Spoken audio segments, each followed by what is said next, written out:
আসসালামু আলাইকুম। আমি সাবিনা আপনাদের মাঝে এসে পড়লাম সকালের নাস্তা নিয়ে। সবাই কেমন আছেন? আমার পরিবার ভাই বোনেরা সকালে কি নাস্তা খেয়েছেন, না এখনও খাননি, না ঘুমিয়ে আছেন? উঠুন, সবাই ঘুম থেকে উঠুন, নাস্তা খাবেন। আসুন আমার বাড়িতে নাস্তা খেতে। আমার নাস্তা হয়ে গিয়েছে। দেখুন আমি আজকে কী বানিয়েছি। আমার নাস্তা হচ্ছে ভাজি, ডিম পোচ, কাঁঠাল, রুটি আর 1 গ্লাস ট্যাং।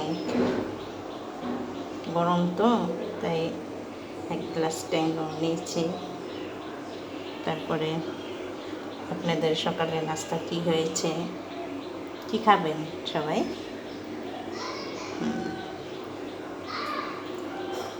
এসে পড়ুন আমার বাড়িতে নাস্তা খেতে। আমার বাড়িতে এসে পড়ুন, তাড়াতাড়ি আসুন, নাস্তা শেষ হয়ে যাবে। তাড়াতাড়ি আসুন,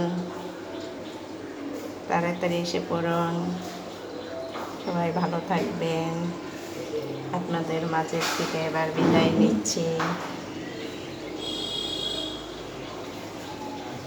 থ্যাংক ইউ, আল্লাহ হাফেজ।